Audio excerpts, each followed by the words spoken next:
that we showed you a hypothetical picture of a little bit earlier. So, and another issue, as Jürgen mentioned briefly, implementation challenges. So if we decided that 100% rooftop solar would be the way to go to provide renewable energy for Rhode Island, well, there may be some constraints that we would run into just in terms of, are there enough people to climb on enough roofs in the time that is available to actually implement that. This is one thing in particular we'd like to solicit some feedback from stakeholders who are listening to us right now, as well as others who might see this later. We'd like to get some input that you have on what are those implementation challenges? What are the various barriers that we might run into if we're trying to dramatically increase the renewable acquisitions for the state over the next decade. And then, of course, the next step after that, the final step for this project, is to write all this up in a cogent and hopefully concise way in a report that will be delivered to the governor by the end of this calendar year. So I can also give you, if I can get control of this, a brief overview of the project timeline. We're already part of the way into here. We've talked today about the 100% goal, as well as our stakeholder engagement plan. We've held some stakeholder sessions previous to today. Here in early July is the meeting we're in right now, and we have 2 more of those planned for later in the process to be able to share some of the results and get some initial feedback on those, and ultimately present some policy recommendations. Those additional public stakeholder meetings have not been scheduled yet. They are nominally planned for probably early September and early November, and you will be hearing more about that from Nick and his office. We are sort of, as you can see, many of these tasks are overlapping, and we have already completed some of these to varying degrees. We are pretty much up largely through task 3 and ready to embark on and getting into task 4 and beyond. And hopefully, as I said, to finish by the end of the year. And I certainly hope to see most or all of you and others again at future sessions. I dearly hope that they might be in person in Providence. I'm not sure that I'm confident of that yet, but I hold out that hope at this point. And I think that is what we have to present to you today. So before I go to the poll questions, I want to turn to the team, to Nick and my colleagues Jürgen and Mike, and see if there are other things that we might have missed that we wanted to be sure to say to the group now that we've got everybody's attention here.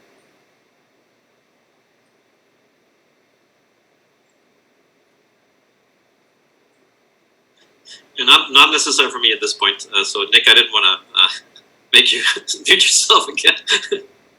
That's okay. No, I think I really appreciate Brattle's time in presenting this material. It's probably a bit of a fire hose, but we thought that the issues discussed today would help set the table for the work ahead, and again be a good launching point for community discussion. I would say if there's no other comments from our team, why don't I turn it over to Carrie, and maybe she can help lead us through some Q&A, and we'll address as many as we can. Sounds great. Thanks so much. So there was a question earlier about the role of nuclear energy in our 100% goal. Can you talk a little bit about that? Sure, yeah. I'd be glad to. In fact, I responded in writing to a question briefly. Essentially, nuclear is a really interesting long-term possibility, but I don't see it being a major factor in the progress toward the 2030 goal, simply because it takes a long time to design and site and build a nuclear plant. I think it would be just impossible to have one online by 2030. So not part of the near-term question that we're addressing with this study. Nonetheless, still a very interesting potential opportunity in the longer term, with both benefits and potential concerns about the technology that I think most people have an opinion about one way or the other. Certainly it is a clean energy source. It also has to deal with the remote risk of accidents, with the absolute presence of spent nuclear waste. And so long-term solutions need to be developed for those in any case, and certainly before we embark on building new nuclear plants. But the short answer is, I think the time frame doesn't allow serious consideration of nuclear for this goal of 100% by 2030. Just adding, Nick was going to add the same, I suspect. So it's clearly not renewable. So the executive order says 100% renewable. And Dean made the distinction between clean and renewable, and so in that sense, it's also not sort of in line with the executive order for getting 100% of Rhode Island load from renewable electricity. And then obviously that so Brattle does work on various aspects of this, and so it is a pretty complicated issue and lots and lots of opinions. And so I think it's the broader discussion about the role of less likely this generation of nuclear, but sort of there are obviously promising new there are new technologies that are being proposed, small modular reactors and the like. The role those kinds of technology can play in a fully carbon-free energy system in the long run, I think that is, that's definitely a very interesting question to explore. It's just both because of time frame and because of the more narrow, I think, definition of what the executive order asks for. It's not part of the scope. Yeah, I think I can be probably a little more direct than our friends at Brattle can be, and that is that in my dozen years of working on energy issues on behalf of the state, I've never seen a proposal for nuclear power in Rhode Island, nor do I expect there to be, nor are we looking for any. So I think that nuclear, as all resources do, all resources, renewable and otherwise, they all have their challenges. In New England, we have two remaining nuclear plants, one next door in Connecticut and one at Seabrook in New Hampshire. And in a way, Rhode Islanders benefit from those existing nuclear power plants. Those power plants produce baseload generation pretty much on a 24/7 basis, other than some maintenance and outages to maintain the plant. And by producing that carbon-free energy, it helps reduce overall emissions and prices from the New England generation fleet, and that trickles back into the rates that you and I pay as Rhode Islanders.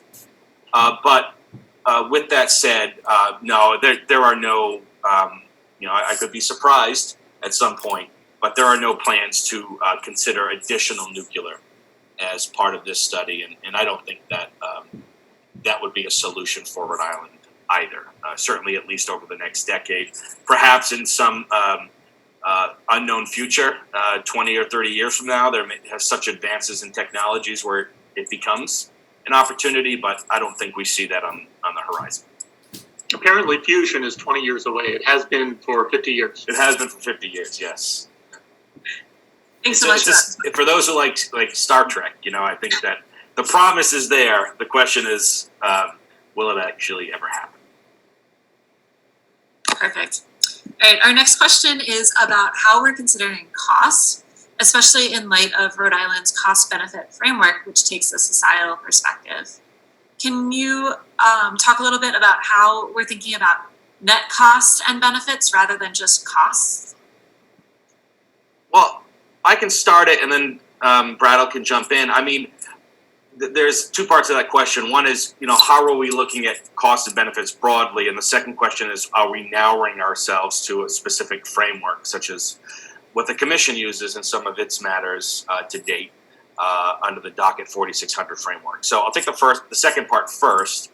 I don't think we're going to be conducting a comprehensive 4600 framework analysis as part of this. That is a framework that's utilized for specific investment proposals at the Public Utilities Commission, and frankly, I don't think that that's where we're at on this project.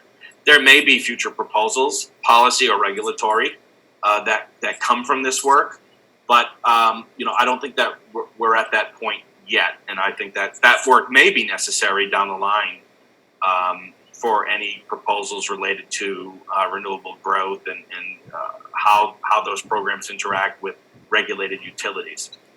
But the broader point of the 4600, that is looking at broader benefits and costs associated with, in this case, renewable acceleration, I do think that we have our eye on that. We've discussed with the Brattle team about thinking through across a variety of portfolios that include Rhode Island renewable growth, what economic development and job benefits could be accrued through those potential futures. I think health benefits, which I know is a frequent topic among stakeholders and us too, are much more difficult to quantify. Certainly, I'm sure Dean and Jurgen can add on to that. We certainly may be able to address those things qualitatively. Our ability to address them quantitatively, I think will be seen. And certainly, we want to account for the environmental, benefits that could be accrued through additional carbon-free resources on the system. Brattle? Yeah, I'll jump in a little bit, just sort of. So there's a simplish answer and there's a very complicated answer. I'm not sure I'm going to be able to do the very complicated one.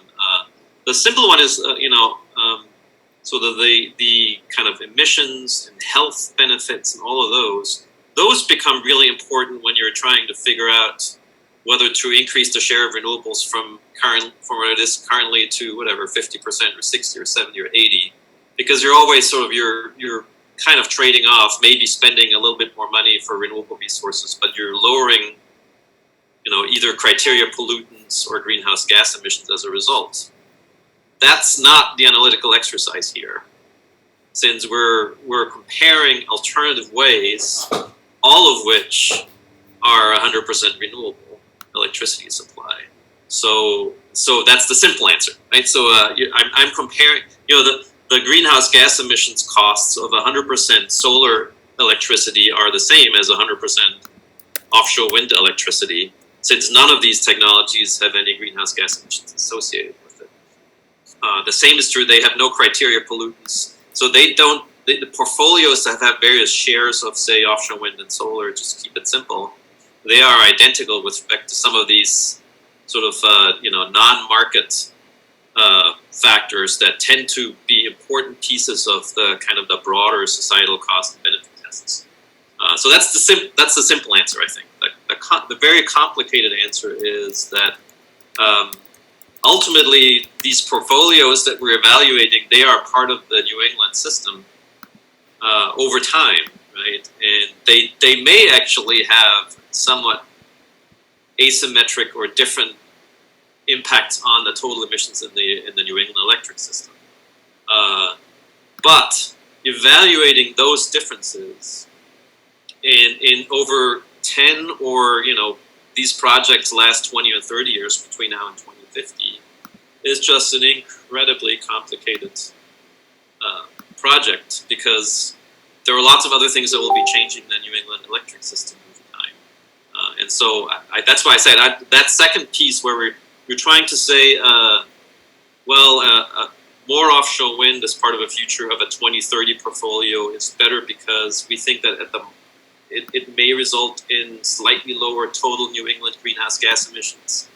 I don't see us doing analysis at that level because it's just subject to so much uncertainty that it wouldn't be reliable to sort of design policy based on what we come up with. Thanks so much. We've had a couple of questions asking about modeling, and maybe this is a preview of the next workshop to come, but could the Brattle team talk a little bit about the modeling tools or quantitative analysis approach that you all plan to take for this analysis? Mike, you want to take that one? At least on the energy side, I can talk on the economic. I can do the economic impacts. Sure. So we are going to be looking into the how to fill this gap, and there's obviously. I just muted myself while talking. I think I'd say we are going to be looking to the different ways to evaluate how to fill this gap, different types of technologies, and we have modeling capabilities to track on an hourly basis the expected output of these different types of renewables, and so that will tell us a few things. We will have estimates of the costs of procuring those resources, but it's an important piece, as we're just talking about costs, to understand the market value of those resources, because the net costs of how much it costs to procure and how much it is valued in the market will impact the costs to ratepayers. So we have some internal models to do so that look at the shape of the renewables and the prices that are expected in the market and how they align to get to this net cost to ratepayers. So that's the primary approach I will be looking at for the cost impacts for the procurement. We'll also be looking to understand the impacts on transmission and distribution costs, the incremental costs due to these procurements, which will be a little bit more of a higher level analysis. We'll be working with National Grid to understand some of the local implications for the Rhode Island transmission system and especially distribution system, as well as some of the additional transmission that might be necessary at the regional level, so that we can get a full sense of the costs that will be covering that will be a result of these programs. And if Dean and Jürgen, feel free to jump in if I didn't hit the right level of explanation. Yeah, no, I don't know. So on how, right, the toolbox. I mean, we do have a number of sort of models that we're going to use, and I suspect we might do a little bit of a sort of a presentation on what those specifically are. Probably fair to say. I mean, and then Mike's comment on the T&D side already sort of gets to that. Because we're like looking over 10 years and then ultimately out to 2050, those models, and those are models of the New England electric system, basically. They have to be relatively high level. So we won't be assessing portfolios that differentiate between, say if we put a rooftop solar project on this street in Providence versus that street, what's the impact, or even sort of broader than that. So it's really primarily between the big technology types, and then within the solar category, we might have a couple of size differentiations. So it has to remain relatively high level. So that's that point. On the electricity portfolio side, I wanted to say a couple of things about the economic impact. So there's another colleague of mine, Mark Berkman. He and I have worked together on, actually with the OER in the past, to evaluate the economic impact of the RE growth program, for example. So there are a number of models that people use to assess the economic impacts. They're called input-output models. So they're basically representations of the Rhode Island and the regional New England economy. And we will use one of those models called Implant, which has been used in Rhode Island in the past by us and others, to sort of, use assumptions about how many workers does it take to build an offshore wind farm and to run an offshore wind farm, how many people does it take to install a solar project, etc. So those kinds of inputs that we're collecting from public sources and the stakeholders, we'll use those to run those models to get a sense again, at a relatively high level about, how big the local economic development benefits might be from deploying, say, solar versus onshore wind versus offshore wind. And then Carrie asked me too, there was a question about sort of renewable energy growth trends. I'm not quite sure. So, and there were a couple other questions about sort of our comments. So we do need to, obviously we do need to project as part of our analysis, we need to project, say, the energy production profiles of, all of these resources that might be deployed. We always try to rely on sort of the most recent publicly available data that's available. And so we update, and there are various information sources that we use. We'll do that here. But clearly there is uncertainty. So, one of the comments was about onshore wind, and onshore wind having perhaps become, more available because of new technology. It's absolutely true that perhaps most of all, sort of offshore wind at this point still, because it's a less mature technology, the actual machines, the turbines that get deployed, change pretty quickly over the next. They will continue to change over the next 10 years. And with those changes, the production profile, when these wind turbines generate electricity during the day over the course of the year, that is likely also going to change. The same is true to a lesser degree with onshore wind, and it will be true for solar over time.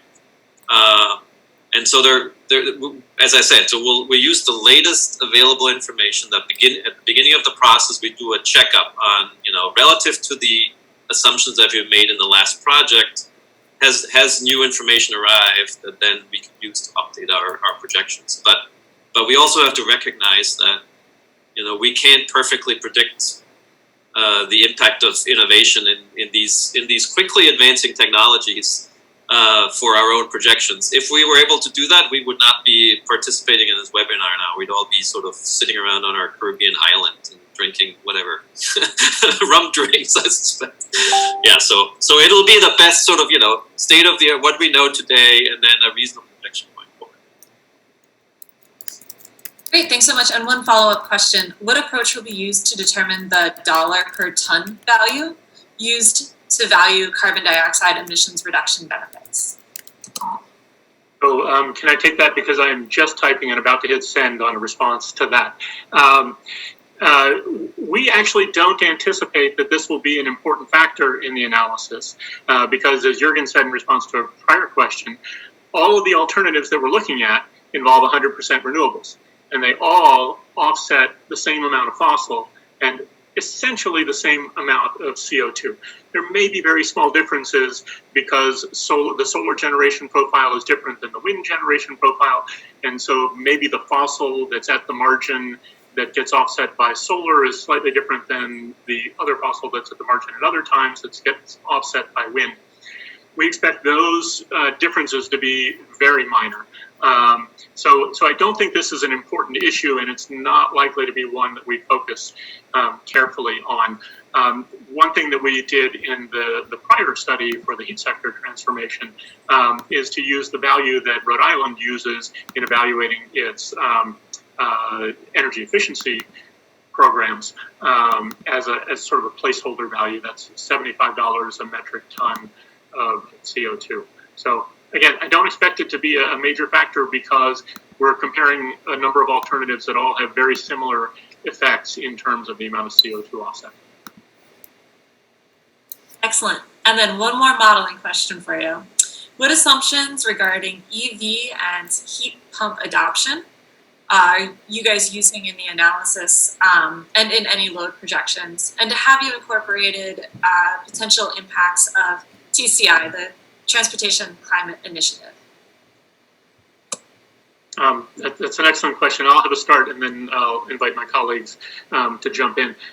What we've shown here today, when we look at load projections out through 2030, and even some that we've extrapolated beyond that, is based on National Grid's projections for the next 10 years. And those load projections include very limited electrification.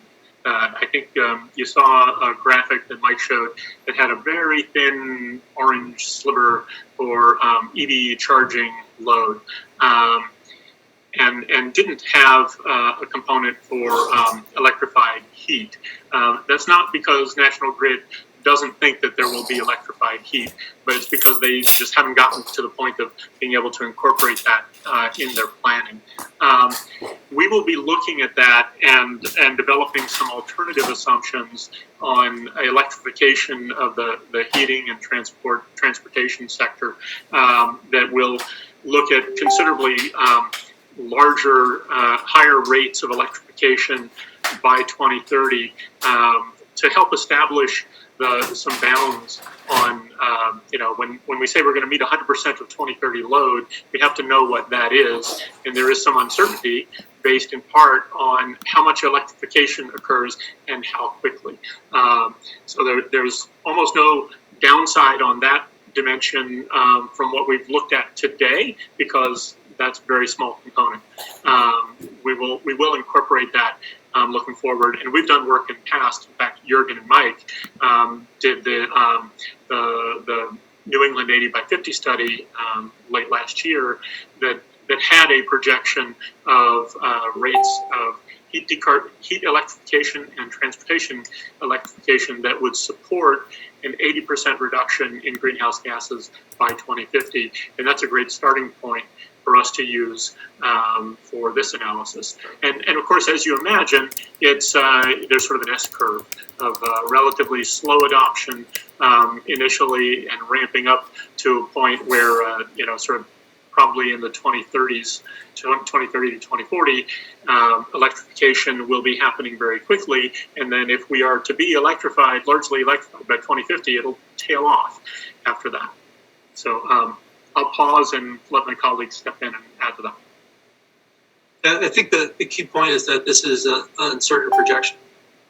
We've looked at what National Grid has projected, both in their load forecasts as well as in some of their own pathways analysis. We've been looking at what ISO New England has included in their analysis, as well as some of our own internal analysis of what's necessary.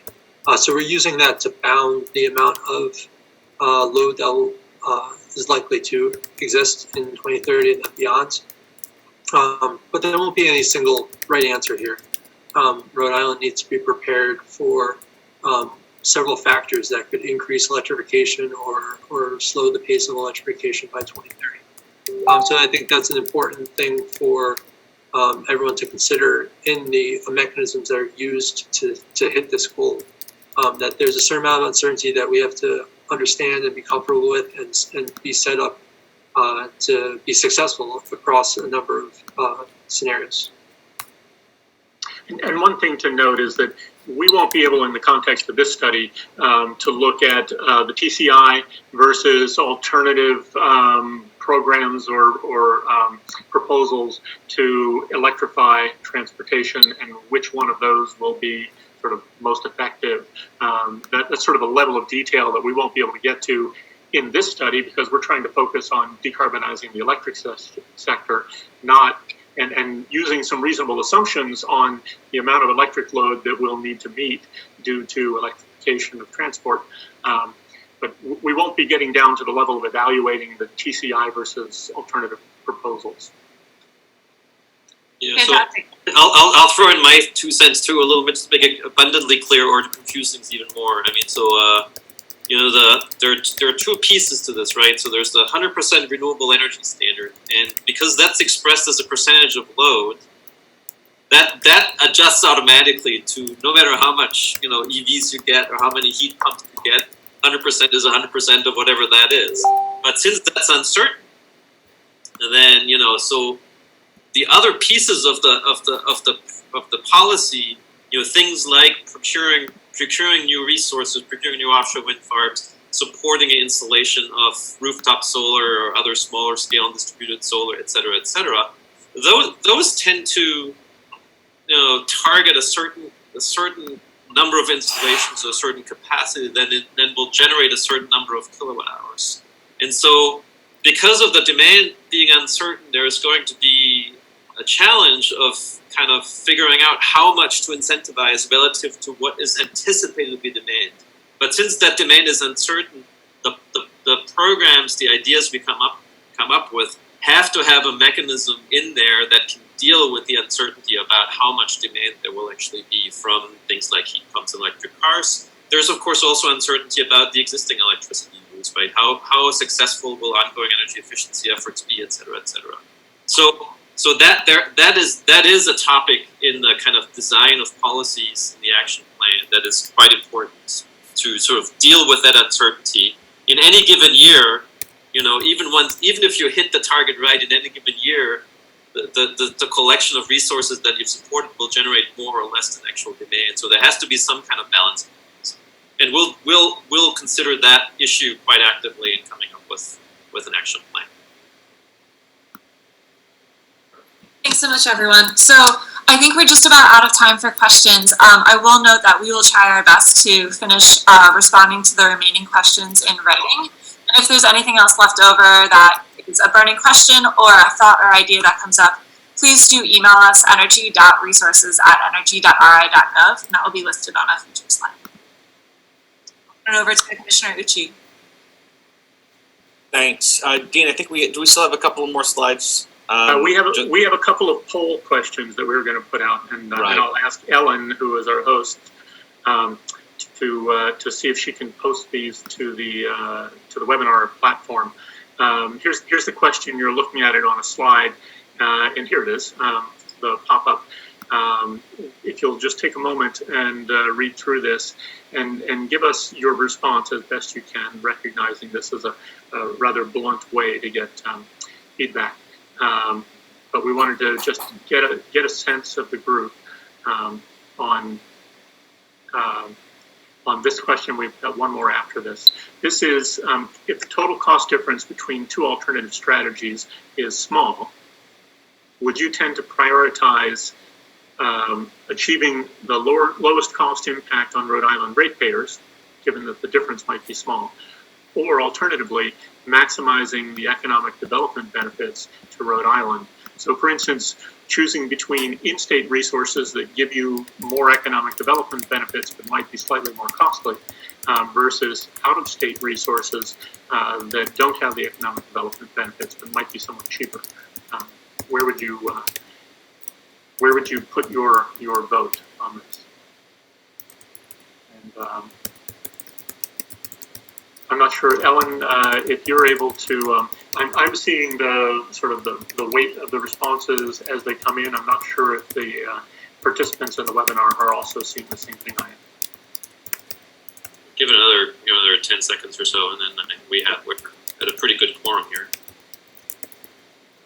These things do tend to stabilize too, so it's interesting. All right, should we? Yeah, there we go. All right. So, at least according to the people who are on now and responded to this question, by about a 3-to-1 margin, people chose the second alternative. Choose the modestly more costly in-state resource to maximize the economic development benefits. I think we have should we move on to the second one, maybe? Yeah, let's see if we can do that, and I'll put that up on the screen as well. And this question is, if there are existing surplus New England RECs that are less costly than procuring new renewable generation resources, and let's just assume that that's the case for this question, would you put a priority on relying more heavily on this low-cost REC market in order to lower the overall cost to Rhode Island ratepayers, or alternatively, procuring new additional renewable energy resources, thus offsetting incremental greenhouse gases, or assuring that you will offset more incremental greenhouse gases, even if that costs more for Rhode Island ratepayers?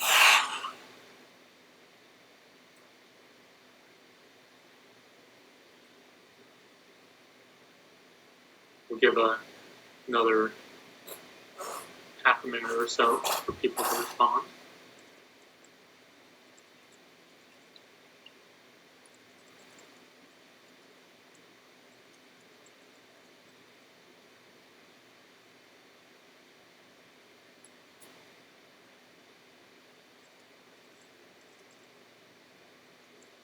Okay, the number of responses coming in seems to have slowed down. We can probably close this out and look at the results of that. So here we go. By a slightly smaller margin, but still 2-to-1, people chose the second option to procure new renewable energy resources and therefore ensure incremental greenhouse gas offsets, even if that costs more for Rhode Island ratepayers, which in a sense that is the point of an exercise like 100% renewable.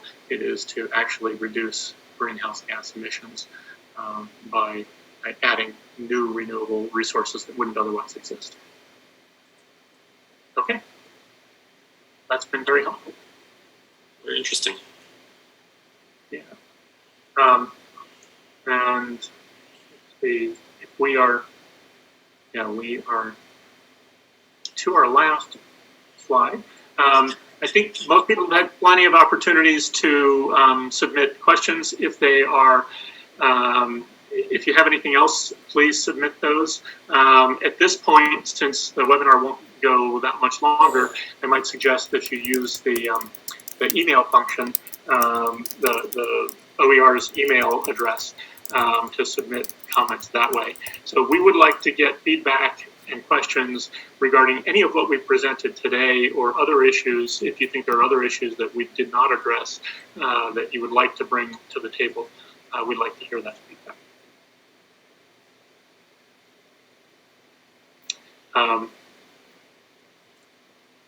We have a brief glossary at the back here. Yeah. This will And be if we can go back one slide, we did have an attendee ask us about all these esoteric energy terms that we're throwing around. And so, yes, we've heard you, and we've started to develop a bit of a glossary. To the as we move forward, we'll try to add to this and include it in each presentation. But if there are terms or concepts that you don't understand, just send us a note, send us an email, and we'd be happy to try and explain it to you. And if we don't know, we'll find somebody who's smarter than us who does. And we might even include the collective glossary in the final report. Great idea. So that's all I have. I want to turn it back to Nick and Carrie, who I think wanted to have some concluding remarks.